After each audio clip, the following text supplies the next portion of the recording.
So dear student, in today's session we are going to discuss about the basics of rectangular hyperbola कि rectangular hyperbola क्या होता है और इससे related क्या क्या किस किस प्रकार के क्वेश्चंस फ्रेम हो सकते हैं या फिर इसमें कोई प्रॉपर्टी भी हमें याद रखनी होती है क्या, तो उन सब बातों के बारे में हम लोग यहाँ पे बात करने वाले हैं। ठीक है, तो बच्चों रेक्टेंगुलर हाइपरबोला होता क्या है? रेक्टेंगुलर हाइपरबोला बोल दीजिए या इक्विलेटरल हाइपरबोला बोल दीजिए। इक्विलेटरल इक्विलेटरल हाइपरबोला, ठीक है, दो कहानी होती है। You can say rectangular hyperbola और you can say equilateral hyperbola. तो देखिए, the particular kind of hyperbola in which the lengths of the transverse and conjugate axis, ठीक है, the particular kind of hyperbola in which the lengths of the transverse and conjugate axis are equal is called an equilateral hyperbola. उसको हम बोलते हैं equilateral hyperbola. Note that eccentricity of the rectangular hyperbola is √2। Basically यहाँ पर क्या होता है कि जैसे कि अपना हाइपरबोला होता था, उसके अंदर यदि ए और बी को इक्वल कर दिया जाए, तो ए और बी को इक्वल कर दिया जाएगा तो ये कहानी हो जाएगी कि नहीं हो जाएगी? आप ऐसे भी बोल सकते हो और आप ऐसे भी बोल सकते हो, एक ही बात है। ए और बी यदि इक्वल हो गए तो मतलब ट्रांसवर्स एक्सिस और कॉन्जुगेट एक्सिस की लेंथ इक्वल होती है। तो इसेंट्रिसिटी का जो फॉर्मूला होता है वो होता है 1 - b² सॉरी 1 + b² यहाँ पर ए और बी दोनों इक्वल है। यदि ए का वैल्यू बी के इक्वल है हाइपरबोला में, तो ये कितना आ गया? 2 के इक्वल आ गया, तो सेंट्रिसिटी कितनी आ गई? √2। ठीक है, तो कई बार इनडायरेक्टली ये बोला जाता है ए hyperbola whose eccentricity is √2 means that is a rectangular hyperbola, or it can be concluded that in the question that a given hyperbola is a rectangular hyperbola, then one information is known to us, that is eccentricity is equal to √2। ठीक, तो यदि आपके पास यही hyperbola है तो आपका जो general diagram बनेगा वो तो ऐसे ही बनेगा बेटा, बस। ठीक है, जो अपना नॉर्मल हाइपरबोला का होता था। लेकिन अपन इस इक्वेशन को एक दूसरे फॉर्मेट में कन्वर्ट करके स्टडी करते हैं, है ना। रेक्टेंगुलर हाइपरबोला आप लोगों ने सुना होगा कि xy = c² टाइप का, या xy = 1। अपन लोग पढ़ते हैं डिटेल में कि xy = 1, ये जो कर्वेचर होता है इसको हम रेक्टेंगुलर हाइपरबोला बोलते हैं। तो ये भी रेक्टेंगुलर हाइपरबोला है, और ये वाला जो बना ना x² - y² = a², this is also rectangular hyperbola. ऐसे कंफ्यूज नहीं होना है, ठीक है। तो इस वाली जो इक्वेशन को अपन इस इक्वेशन में कन्वर्ट करना सीखेंगे और उसके अकॉर्डिंग इसका डायग्राम वगैरह सब हम प्लॉट करेंगे। ठीक है बच्चों, यहाँ तक की बात क्लियर है क्या कि what is exactly the rectangular hyperbola? ठीक,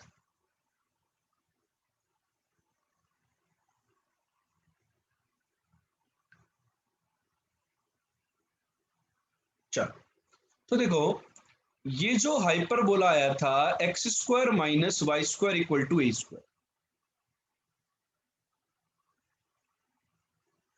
इसको अपन ऐसा लिख सकते हैं क्या?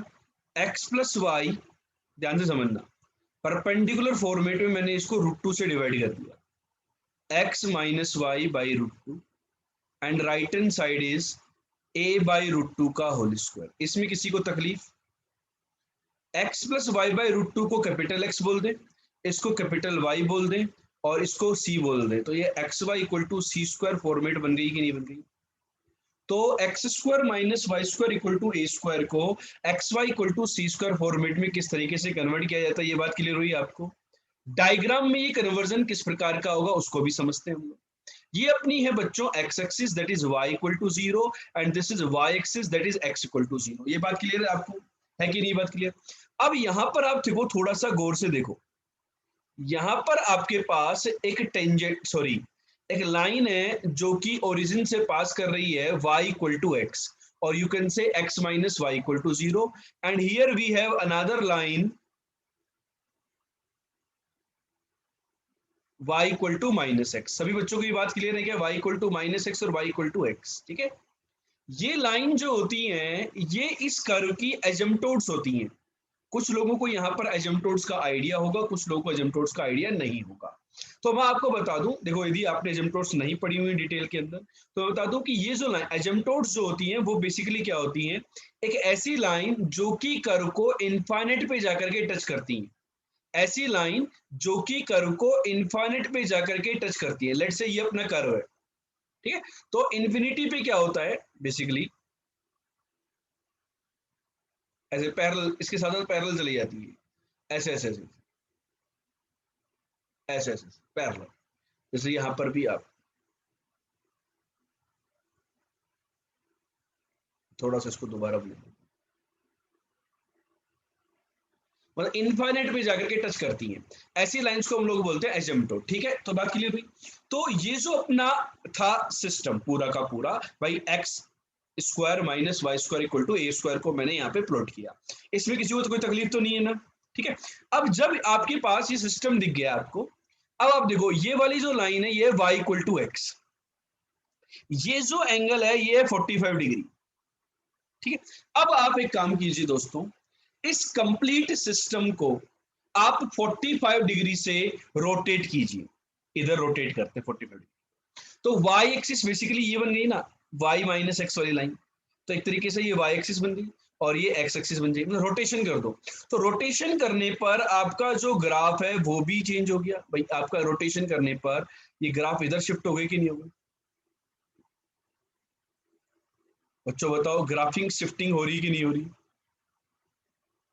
तो इन ग्राफ में ये जो कर्व है हमारे, ये नीचे जाके कट करेंगे कि नहीं करेंगे? यहाँ पर भाई उसको टच कर रहे थे, तो अब ये यहाँ पर आके टच करेंगे, इस प्रकार से होंगे कि नहीं होंगे?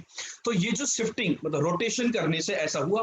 तो रोटेशन करने से अब जो एक्सिस है, ये जो कर्वेचर बना, भाई एक्सिस क्या थी, रोटेशन कर दिया आपने, तो y इक्वल टू एक्स और y equal to minus x, ये इसकी वो बन गई ना एक्सिस। ये देखो ये major axis, sorry transverse axis, जहां से पैरा जो हाइपरबोला के दोनों पार्ट, जो हाइपरबोला के दोनों पार्ट देखो आप, ये देखो एक ये है और एक ये है, तो एक तो अपना पार्ट ये कर्व आया इसका, और एक ये वाला कर्वेचर आया, आया कि नहीं आया? ठीक है, तो यहाँ पर आप यदि ऑब्जर्व करें तो एक तो ये लाइन है y इक्वल टू एक्स वाली लाइन है ना ओरिजिनल सिस्टम की, और एक ये वाली लाइन है y equal to minus x, तो ये आपकी ट्रांसफर्स और कॉन्जुगेट एक्सिस बनेंगी कि नहीं बनेंगी? और कर्व जहां पर इनको कट करेगा वो पॉइंट्स अपने आ जाएंगे। ठीक है, तो अपन ने क्या इस रोटेशन की हेल्प से हम लोग समझ सकते हैं कि x Y equal to C square का कंट्रीब्यूशन किस प्रकार का होता है। ये बात क्लियर हुई क्या कि किस प्रकार से equation x Y equal to C square derive होती है?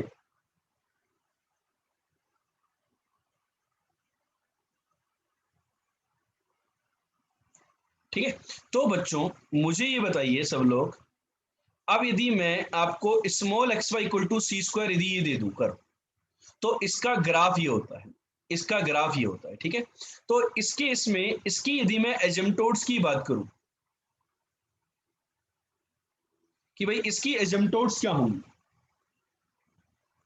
इसकी X Y equal to C square की एजम्पटोड्स क्या होंगी? वो हो जाएंगी X equal to zero and Y equal to zero. ये बात समझ में आई कि नहीं आई? X equal to zero and Y, मैं स्मॉल एक्स वाई, अब मैंने है ना वो जो कैपिटल एक्स वाई थे उनको स्मॉल एक्स वाई बोल दिया है ना, मतलब चेंज कर दिया पूरे सिस्टम को। ठीक है, तो अब बताओ इसके लिए, तो एक तो ये लाइन है जो इनफाइनाइट पे जाके टच करेगी एक्स एक्सिस, और एक वाई एक्सिस है नहीं, तो small x equal to zero and small y equal to zero, ये अपनी होगी एसिम्पटोट्स। ठीक है, यदि मैं इसकी ट्रांसवर्स एक्सिस की बात करूं, तो ट्रांसवर्स एक्सिस क्या होगी बेटा, ये वाली लाइन, ये वाली लाइन कौन सी है, y इक्वल टू एक्स इसकी ट्रांसवर्स एक्सिस है, और कॉन्जुगेट एक्सिस की यदि मैं बात करूं तो वो होगी y equal to minus x. ये बात क्लियर है क्या? कॉन्जुगेट एक्सिस क्या आ रही है और ट्रांसवर्स एक्सिस क्या आ रही है, ये बात क्लियर है या नहीं? ठीक है, अब मैं बात करता हूँ वर्टाइसिस की। लेट्स से ये पॉइंट है ए और ये पॉइंट है ए डैश। ठीक है, एक बार आप थोड़ी सी कहानी को समझ लेंगे तो आपको आनंद आ जाएगा इस बात का। आप देखिए वर्टाइसिस, वर्टाइसिस की कहानी क्या होती है, ध्यान से समझना एक बार, इसको मैं दो तरीकों से आपको एक्सप्लेन करना चाहता हूं। ठीक है, तो इस बात को, मेरी बात को थोड़ा सा एम्फेसाइज करना, थोड़ा सा गौर से समझना, बहुत ही इंपॉर्टेंट बात है प्यारे बच्चों। एक तो देखिए आपको याद होगा कोनिक के अंदर हमने बातचीत करी थी बहुत ही सुंदर वाली, और वो बातचीत कुछ इस प्रकार से थी कि कोनिक का एक्सिस से जो पॉइंट ऑफ इंटरसेक्शन होता है, कॉनिक का एक्सिस से जो पॉइंट ऑफ इंटरसेक्शन होता है वो आपका वर्टाइसिस होता है, राइट? ठीक है, तो यहां पर आप देखिए कि x Y equal to C square को यदि मैं y इक्वल टू एक्स के साथ कट करवाता हूं, तो यहां पर सोल्व करने पर y इक्वल टू एक्स रखोगे तो x की वैल्यू भी c और y की वैल्यू भी c, तो एक पॉइंट तो आ गया c कोमा c और एक आ गया minus c comma minus c, तो ये आपके वर्टाइसिस आ चुके हैं। ठीक है, तो वर्टाइसिस आपने निकाल दिए। ठीक है, दूसरी बात, आप यहां पर देखिए इसका वर्टेक्स था a कोमा जीरो। ठीक है, अब आपने क्या किया, इस सिस्टम को रोटेट किया। जब भी आप किसी सिस्टम को रोटेट करेंगे तो उनके कोऑर्डिनेट चेंज हो सकते हैं, लेकिन उसकी जो डिस्टेंसेज है भाई, आपने डिस्टेंसेस को तो मैग्नीफाई या श्रिंक नहीं किया है। तो इसकी देखो, ये जो सेंटर था, सेंटर की ओरिजिन इस पॉइंट से जो डिस्टेंस थी वो थी ए लेंथ। तो क्या वो डिस्टेंस अभी भी ए लेंथ ही रहेगी क्या, बताओ? ये जो लेंथ जिसको मैं भी प्लॉट कर रहा हूँ, ये लेंथ ए ही रहेगी या कुछ और रहेगी? आंसर में ये लेंथ तो ए ही रहेगी, चाहे आप रोटेशन कैसे भी कीजिए। तो लेंथ ए है, तो मतलब ए लेंथ के ऊपर एक पॉइंट चाहिए, ठीक है। आप यहां पर एनालाइज करते कि भाई ए का वैल्यू था क्या, ए का वैल्यू था रूट सी, भाई सी का वैल्यू था ए बाई रूट टू। तो आपको क्या चाहिए, रूट टू सी लेंथ पर एक पॉइंट चाहिए। You need to identify a point which is at a distance of root two c from origin, ठीक है। अब ये जो लाइन है, ये कौन सी लाइन है, y इक्वल टू एक्स वाली लाइन है प्यारे बच्चों। अब y इक्वल टू एक्स वाली लाइन पर, रूट टू सी डिस्टेंस पर, y इक्वल टू एक्स वाली लाइन पर रूट टू सी डिस्टेंस पर जो पॉइंट होंगे वो c कोमा सी ही होंगे। भाई x और y इक्वल होंगे तो c और c डिस्टेंस फॉर्मूला लगाओ, रूट टू सी आएगा कि नहीं आएगा ऑब्जर्वेशन से, और ये माइनस सी कोमा माइनस सी, ताकि उनकी डिस्टेंस रूट टू सी हो जाए। कहने का मतलब है कि a का वैल्यू रूट टू सी मतलब a डिस्टेंस पर हो। ये बात बच्चों दूसरे तरीकों से आपको चमका कि नहीं चमका, जल्दी से मुझे बताओ।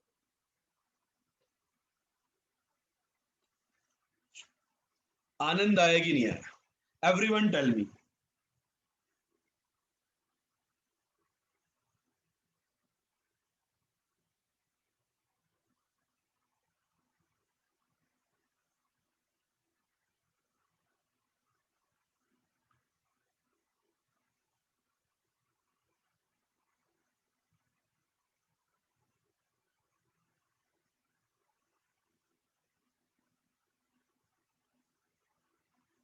चमक गया ना?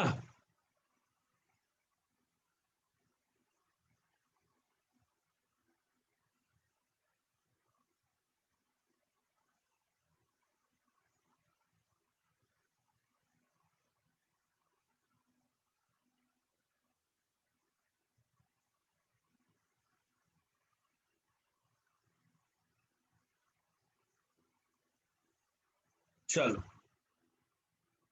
तो मैं कुछ बातें और आपके साथ यहाँ पे करना चाहता हूँ। तो उन बातों को यहाँ पर थोड़ा सा मैंने समराइज करने की कोशिश करी है, कुछ समराइज किया है यहाँ पर आपके सामने। आप लोग देख पा रहे होंगे कि भाई रेक्टेंगुलर हाइपरबोला ये है, तो सी का और ए में जो रिलेशन होता है उस रिलेशन को आपको याद रखना है, ठीक है। And it is referred to its asymptote as a axis of coordinate axis, ये हमने ऑलरेडी डिस्कस कर लिया है। वर्टाइसिस का बच्चों मैंने ऑलरेडी डिस्कशन आपके साथ कर लिया है। So let us talk about the foci, ठीक है। तो प्यारे बच्चों आप मुझे बताइए, यहाँ पर मैं थोड़ा सा आपको डायग्राम, आप उसी डायग्राम को रेफर कर सकते हैं जो आपने नोटबुक में ऑलरेडी बनाया हुआ है, ठीक है। तो यहाँ पर हम लोग देखते हैं प्यारे बच्चों, किसकी बात करें, हम फोकाई के बारे में थोड़ी सी चर्चाएं करते हैं। तो आप देखिए यहाँ पर फोकाई का यदि मैं स्पेसिफिकली डिस्कशन करूं, तो देखिए आप यहाँ पर कि ठीक है भाई साहब, ये वाली जो लाइन थी फोकाई, देखो जो हॉरिजॉन्टल सिस्टम था उसमें फोकाई जो था वो रूट टू ए डिस्टेंस पे था, रूट टू ए कोमा जीरो, ठीक है। तो यहाँ पर भी रूट टू ए पर होगा, रूट टू ए। अब बात करते हैं भाई, ए होता है रूट टू सी, तो रूट टू ए हो जाएगा टू सी। तो टू सी डिस्टेंस, ओरिजिन से टू सी डिस्टेंस पे पॉइंट क्या हो गया, root two C comma root two C, ताकि उसका डिस्टेंस फोर सी स्क्वायर का रूट टू सी हो जाए। Similarly you will be having minus root two C comma minus root two C. ये बात बच्चों क्लियर हुई कि नहीं हुई, how you have identified the coordinates of the foci, ठीक है। अब फोकाई आ गए, फोकाई के बाद प्यारे बच्चों बातचीत होती है किसकी, बहुत ही सुंदर बातचीत होनी है, किसकी, डायरेक्ट्रिक्स की होनी है। तो डायरेक्ट्रिक्स जो होती है वो ट्रांसवर्स एक्सिस के परपेंडिकुलर होती है। तो चलो ये दो डायरेक्ट्रिक्स आएंगी, ठीक है। तो ये वाली जो लाइन होंगी ये अपनी कॉन्जुगेट एक्सिस के पैरेलल होगी। कॉन्जुगेट एक्सिस की इक्वेशन क्या थी, x plus y equal to zero. तो यहाँ पर अपने पास ट्राइट्रिसिस की जो इक्वेशन होती है वो होती है x plus y equal to constant. अब उस कॉन्स्टेंट की वैल्यू कैसे निकालें, ठीक है। अब आप देखिए यहाँ पर यहां पर जो डायरेक्ट्रिक्स थी वो थी ए बाई ई, याद है आपको, x equal to A by E, मतलब a बाई रूट टू, मतलब उसकी ओरिजिन से distance a by root two होनी है। तो यहाँ पर जो डायरेक्ट्रिक्स है उसकी इक्वेशन तो आ गई मेरे पास, कि उसकी equation x plus y equal to lambda होगी। अब खास बात क्या है, इसकी ओरिजिन से डिस्टेंस, ओरिजिन से perpendicular distance, that is 0 plus 0 minus lambda upon root two. ये जो डिस्टेंस है ओरिजिन से वो वही होगी जो अपने नॉर्मल सिस्टम में हुआ करती थी, that is a by root two. A की वैल्यू है बच्चों root two C, so this is nothing but C. तो यहां से आपके पास लेमडा की वैल्यू आ गई है प्लस माइनस रूट टू सी। ठीक है, आया कि नहीं आया? देखो ये सारी कैलकुलेशन मैं आपको डिराइव करके क्यों बता रहा हूं, with the respect of the standard hyperbola. ये बात आपके दिमाग के अंदर गई कि नहीं गई, कि भाई ये चीज यदि हम स्टैंडर्ड के रेस्पेक्ट में डिराइव करके देख लेंगे, एक बार हम ये जब सेशन देखेंगे तब सीख लेंगे, एक बार हम खुद से करके देख लेंगे अपने आप से, भाई बिगर ये सब कुछ बंद करके नोटबुक में नोट करके, अच्छा ये सारी चीजें हम अपने आप से डिराइव कर पा रहे हैं नहीं कर पा रहे। यदि हमने ये सब कोई सारी चीजें अपने आप से करके देख ली तो ये हमारे माइंड के अंदर लॉन्ग टर्म मेमोरी के अंदर बच्चों सेट हो जाती है कहानी।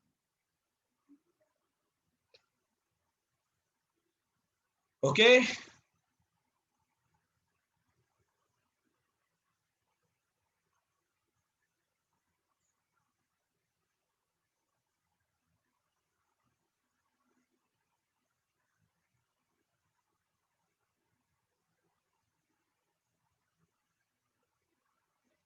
चले।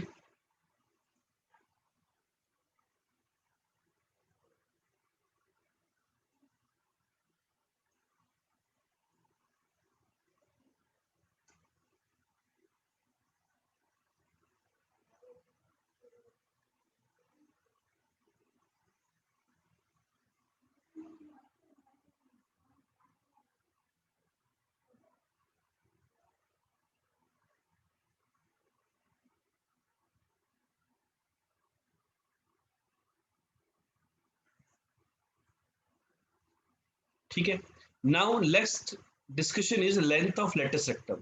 तो लेंथ ऑफ लेटस रेक्टम का फॉर्मूला तो बच्चों हमें पहले से ही पता था। क्या होती है length of latus rectum? Two B square by A, याद कीजिए आप। तो ए और बी इक्वल है तो ये टू बी, तो यही लेंथ ऑफ, भाई टू बी बोल दो या टू ए बोल दो एक ही बात है, ए और बी इक्वल ही है। तो ये ए की वैल्यू होती है रूट टू सी, तो टू रूट टू सी, यही ट्रांसवर्स एक्सिस की लेंथ है और यही आपकी कॉन्जुगेट एक्सिस की लेंथ। क्लियर है कहीं पॉइंट? लेटस रेक्टम वाला पॉइंट क्लियर है?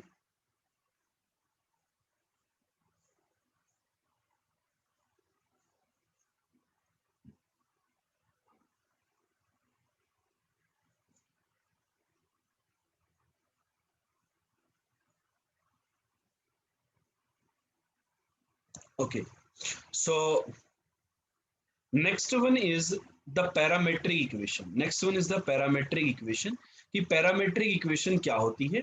तो parametric equation is x equal to, जैसे कि हमने हाइपरबोला में याद करो, हमने पैराबोला के अंदर डिस्कशन किया था। पैराबोला की जो पैरामेट्रिक इक्वेशन थी वो थी A T square comma two A T, ठीक है। और मैं इलिप्स की बात करूं तो इलिप्स के अंदर जो पैरामेट्रिक इक्वेशन आई थी स्टैंडर्ड की, that was the a cos theta comma b sin theta, कोई भी पैरामेट्रिक कोऑर्डिनेट बोल दें या फिर इक्वेशन बोल दें। इसी प्रकार से हमने हाइपरबोला में अंदर डिस्कशन किया था a sec theta comma b tan theta. Similarly x Y equal to C square का जो फॉर्मेट है, इसकी पैरामेट्रिक इक्वेशन क्या होती है? That is x equal to c t and y equal to c by t, ठीक है। Obviously बात है यहाँ पर डिनोमिनेटर के अंदर जीरो नहीं आएगा, बिकॉज आपको पता है कि यहाँ पर देखो, पैरा इस रेक्टेंगुलर हाइपरबोला की इक्वेशन में क्लियरली विजिबल है कि x कभी जीरो नहीं हो सकता और y कभी इन्फिनिटी नहीं पहुंचेगा, राइट। तो वो x की वैल्यू जीरो पे ये डिफाइन नहीं है, तो t not equal to zero. बाकी देखो सारी वैल्यू के लिए जैसे जैसे देखो x की वैल्यू जैसे जैसे छोटी जितनी स्मॉल होगी y उतना ही बड़ा है यहाँ पे पॉजिटिव की तरफ, और x जितना ज्यादा बड़ा होगा y उतना ही छोटा है, तो रेसिप्रोकल है ना c बाई टी, टी के अकॉर्डिंग। क्लियर हुई बात? आप दोनों को मल्टीप्लाई करके देखो, t इज द पैरामीटर और ये एक्स वाई इक्वल टू इस अकॉर्डिंग अपनी आपकी डेफिनेशन को चेंज कर रहा होगा।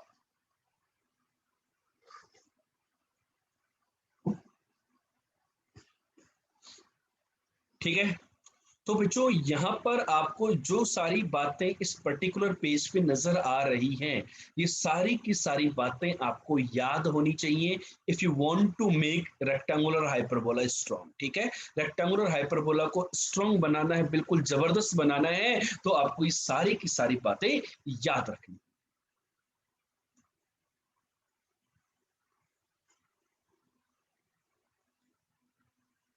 चलो, तो सबसे पहले हम एक क्वेश्चन करके देखते हैं, then we will proceed with the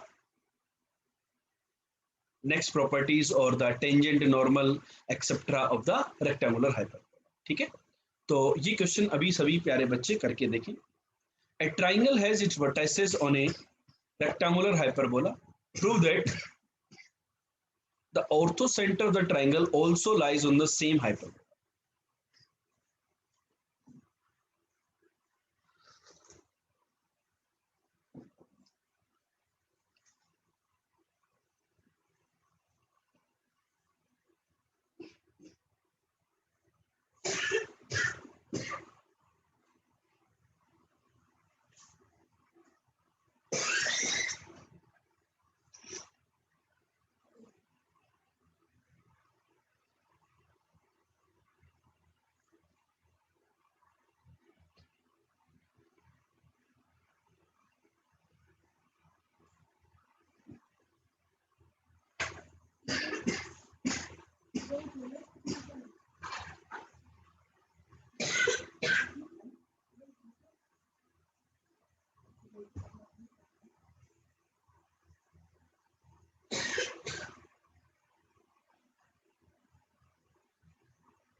देखो बच्चों,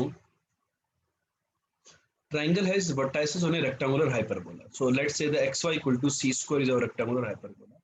तो ट्राइंगल के तीन वर्टाइसेस हैं, तो यू कैन एज्यूम है c t one comma c by T one with the help of these coordinates. B can be assumed as ct2 comma c by t2 and c as ct3 comma c by t3. ठीक है, सो बना दूं, मैं diagram बना दूं थोड़ा सा।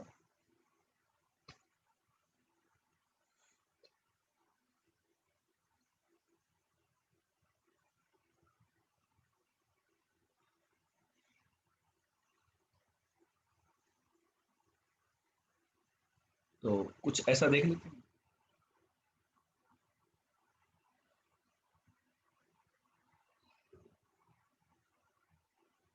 ये ट्राइंगल बन गया अपना एबीसी।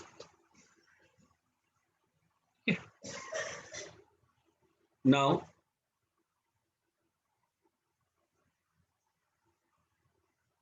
एक एल्टीट्यूड डाला, दूसरा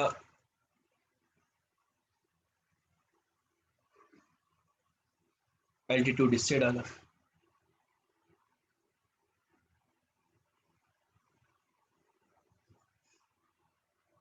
तो इनका पॉइंट ऑफ इंटरसेक्शन जो आएगा ऑर्थो सेंटर, वो यही लाई करेगा पैरा हाइपरबोला की। ठीक है, यही अपने को प्रूव करना है। तो क्या किया जाए, क्या किया जाए? तो बेटर क्या है, देखो भाई, जो लाइंस बनेंगी उनका किसी एक का स्लोप निकाल लो आप। ए बी का स्लोप निकाल लो, C by T two minus C by T one upon C T two minus C T, right? तो tell me, is this slope is 1 by t1 t2? Is this slope is 1 by t1 t2 or something else?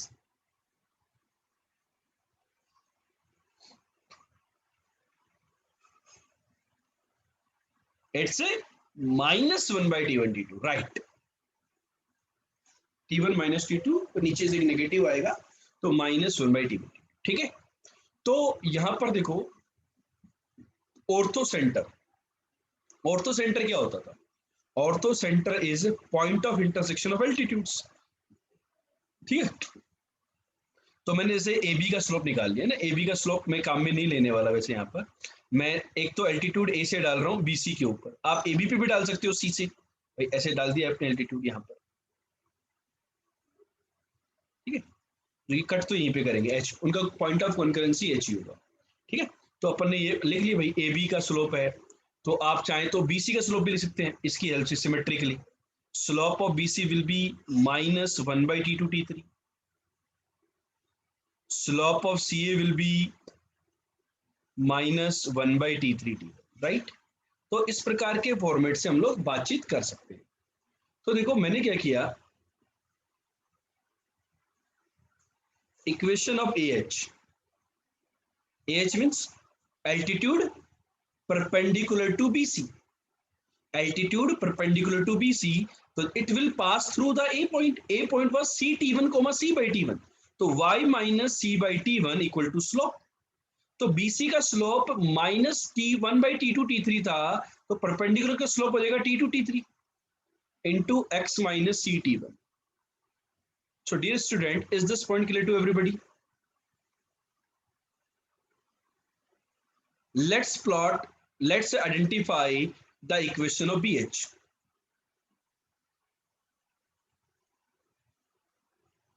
Y minus C by T2 B point, और BH के opposite जो side है, मतलब B के opposite that is AC, तो AC का जो slope होगा दैट इज T1 T2, तो BH का स्लोप, बिकॉज AC का स्लोप -1/T1 T3 था, x minus C T2, this is your second relation.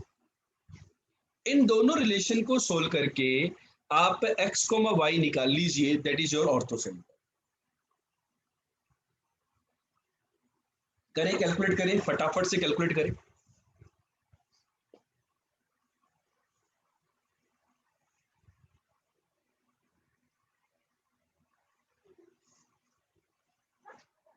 क्या इक्वेशन आ रही है देखें जरा,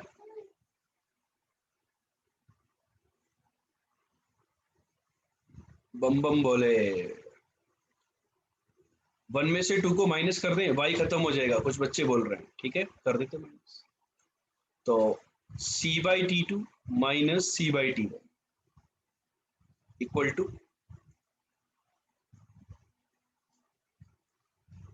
इसमें से T3 into x into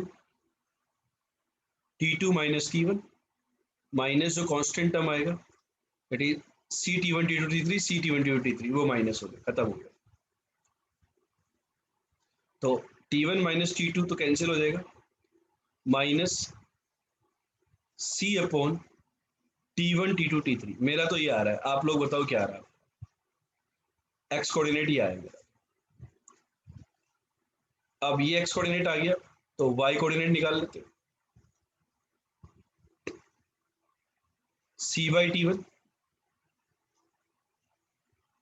plus T2 T3 into minus C/T1 T2 T3 minus CT1। Check कीजिए, अब आप ऑब्जर्व करेंगे तो इस टर्म को इससे करेंगे तो ये वाली टर्म इससे कैंसिल हो जाएगी, और यहाँ पर y कोऑर्डिनेट आ जाएगा माइनस का C T1 T2 T3। So most beautiful thing is ortho centre is minus C/T1 T2 T3। आपको यहाँ पर बहुत ही ब्यूटीफुल लगा होगा ये कैलकुलेशन, कि completely we are using the calculations of this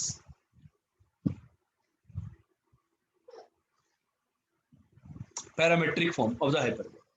तो बच्चों यहाँ पर ये आपका ऑर्थो सेंटर का कोऑर्डिनेट आ गया है, और बेसिकली ये प्रॉपर्टी है कि भाई ऑर्थो सेंटर का कोऑर्डिनेट ये आता है, और ये x Y equal to C square को सेटिस्फाई कर रहा है कि नहीं कर रहा, टेल मी।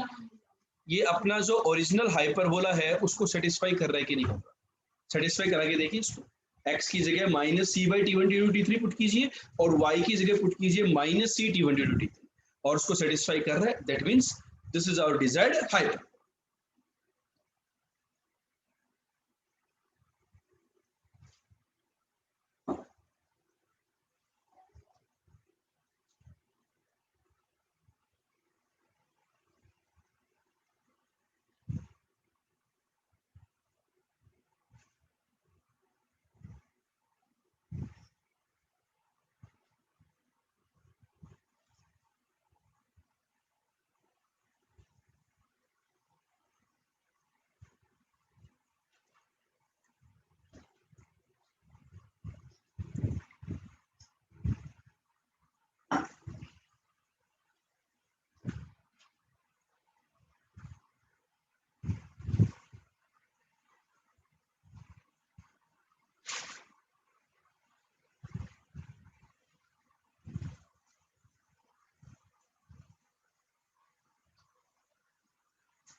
ठीक है, चल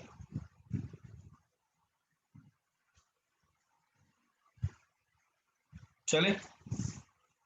तो बच्चों ये पर्टिकुलर पार्ट था भाई बेसिक्स ऑफ